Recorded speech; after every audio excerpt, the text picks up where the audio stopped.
clap, clap, clap, clap, clap. Let's get it up, give it up.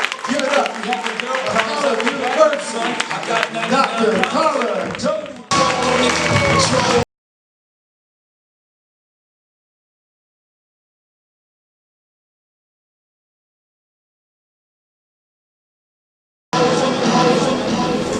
Peace. Hi.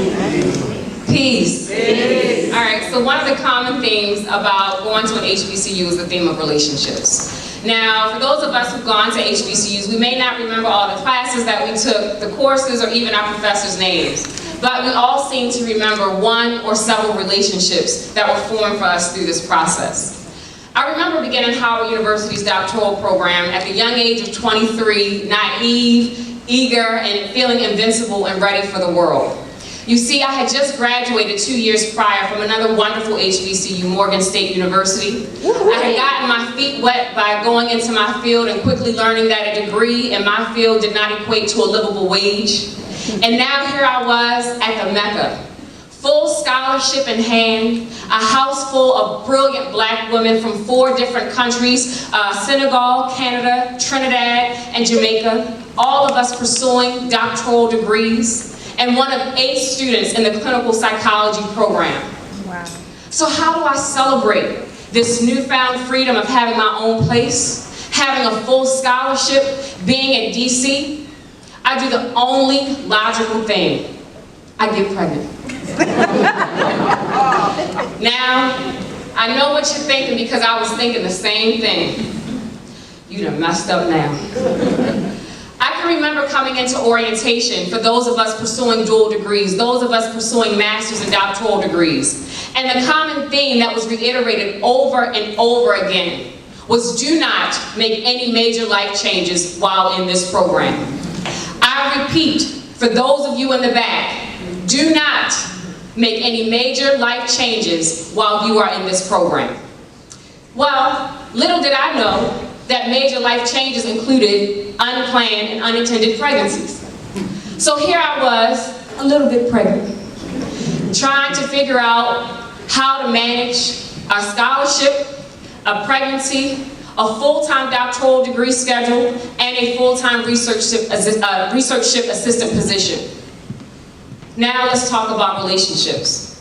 Thankfully, I was fortunate enough to have a wonderful advisor that when I tearfully shared this news that I was expecting a child, told me in her strong Trinidadian accent, shut up. The baby is already made. What are you crying for? Let's make your schedule. Now, the beautiful thing is that we created a schedule that allowed me to attend my classes literally up until the day I gave birth to my son, and allowed me to re-enter the program the day that he turned 2 weeks old. We can insert the poem Footprints right here. But before I get ahead of myself, let me back up a little bit. Now, when the other Howard professors found out that I was pregnant, I was reminded of that whole don't make any major life changes thing. So they did the best thing that they thought was at the time. They took away my scholarship 2 weeks before my classes began. Now what happens next for me is my living example of it takes a village. One of my classmates sent me an internship opportunity for AARP, and I applied because I needed to do something to replace the scholarship that I lost. And I went to meet with the director, this brilliant immigrant from the Philippines. And I told her my situation. I told her I was having a baby, and she hired me. And then she did something else. She held the position for me until after I had my son, because she told me that women like us need to have 3 letters behind our name to be taken seriously. And then I shared the news with my family and my friends.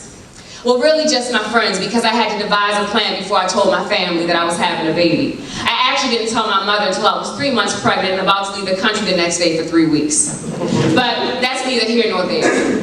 I shared the news with my friends, and they created a schedule where they would rotate babysitting so that I could attend classes in the evening.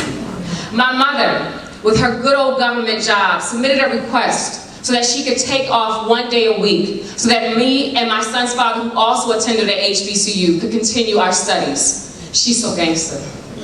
She's so gangster. One of my classmates introduced me to the DC Birth Center so I could work with midwives. Another one even had their mother come up from Louisiana and stay for a week so that she could babysit my son so that I could study for comps and take them while couch surfing and couch sleeping on the sofas of my classmates. And so my schedule went something like this.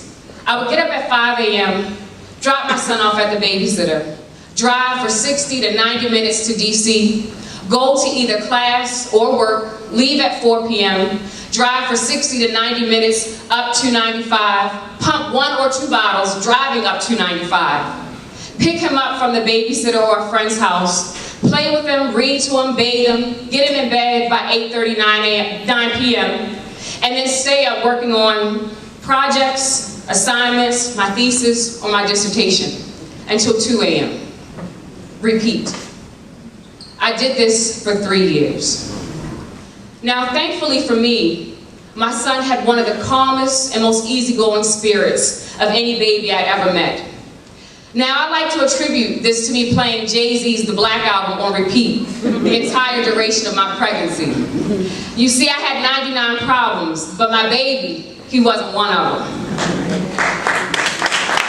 Thank you. I would put on Animal Planet and he would be so content watching safaris. He would only interrupt me asking me, "Mommy, when can we go on a real safari?" And, you know, during this time, another relationship was formed, but this one was a little more surprising. You see, when I had my son, these wonderful breastfeeding laws and allowances weren't in play. And so when I needed to go breastfeed my son while I was in school, I would be directed to your closest bathroom. Now, I want you all to visualize for a moment taking care and time to make and prepare a loved one's favorite meal, surrounded by the sounds, the scenery, and the smell of a public bathroom. And so I remember during this time looking for places to search to go pump, and I made an unexpected ally, the janitor. Now, this was a woman who spoke very limited English. She was a beautiful older woman, penny-colored, from the Dominican Republic. But I remember seeing her during my pregnancy, and when she would see me waddling down the hallway, she would smile the biggest smile. And so one day she saw me looking for a place to pump and getting ready to go into the bathroom. And she yells out, "No!" And we make eye contact. And she tells me, "Come."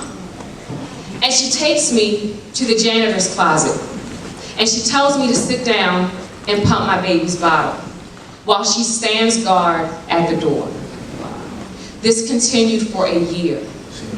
We got to the point where every time I had class, I would find her in the hallway and I would give her the times that I had breaks between my classes. And we would meet in that hallway and she would take me to the janitor's closet. She brought me blankets and she would stand guard. This janitor made space for me. Now, while some of my Howard professors did not mind publicly voicing their disagreement with my decision to stay in school while having a child, while some of them publicly asked my classmates who and where my child's father was, and also suggested that I take a year or 2 off to stay with my family, this janitor made space for me.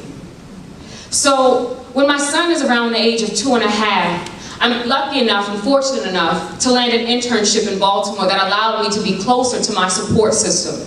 And by the time he was 3, I was selected for my clinical psychology internship program in New Jersey, which meant that I would leave my son with his dad for a year.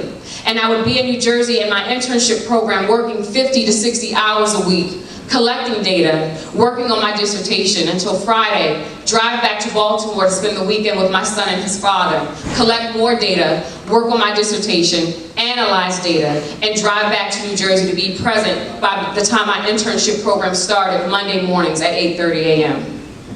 Again, these people made space for me. During this time, my son's teachers became his bonus mothers. My son's father held it down in such a way that even though we are no longer together, we will always be family. On August 21st, 2009, I was set to defend my dissertation. My dissertation defense was scheduled for 10 a.m. and I got there early because I was anxious, and I decided that I was going to be anxious in Howard's hallways over my own. And so I'm there pacing the hallways, walking back and forth, and I turn the corner and I almost knock a person over. That person was the janitor. My janitor. I hadn't seen her in over 2 years, and when we saw each other, we both screamed and we hugged like we were long-lost family. She told me she had been thinking about me and wondering what happened to me, and I let her know what I had been doing. I told her that I was there today, August 21st, 2009, to defend my dissertation. And then my janitor started crying. And then I started crying. And then we stood in that hallway and we cried together.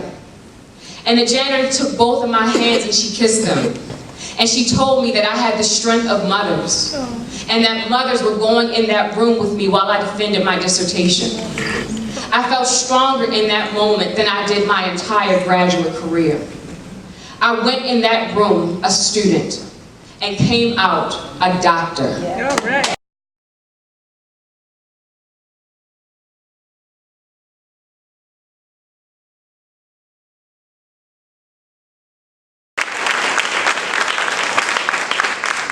And one more thing. This past June, I surprised my son, who's now 14, with the